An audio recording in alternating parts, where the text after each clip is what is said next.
초등학교의 경우 지역에 따라 다르지만 보통 한 반의 학생 수가 25명에서 28명이 넘으면 과밀학급으로 분류됩니다. 이런 과밀학급이 경남에만 70곳에 이르는데요. 그 대안으로 사업비 300억 원이 넘지 않는 작은 학교 신설이 추진되고 있는데 해결해야 할 과제가 많습니다. 최진석 기자입니다. 창원의 한 초등학교 교실입니다.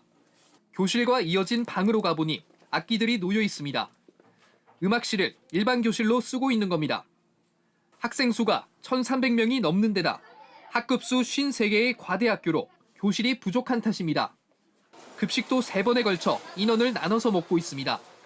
1학년들이 밥 먹는 시간대가 너무 여의치가 않다 보니까 먹고 빨리 또 다음 애들이 광일 먹다 보니까 이 애들이 시간이 많이 조급해서 못 먹고 나오는 애들이 많아요. 방과 후 학교 수업도 일반 교실에서 해야 하는 등 여유로운 활동을 하기 어렵습니다. 아이들이 이제 제대로 활동하기에 좀 제약이 좀 따르죠.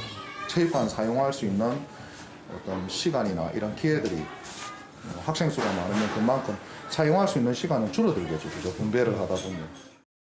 3년 뒤 이 학교의 학급 수는 2015년 개교 당시보다 2배 많은 63개로 늘 것으로 예상되지만 교육부는 공동주택 개발 수요 부족을 이유로 학교 추가 설립을 허가하지 않았습니다. 대규모 학교를 지었다가 시간이 흘러 학령 인구가 감소해 오히려 학생 수가 부족해지는 상황을 우려한 것으로 보입니다.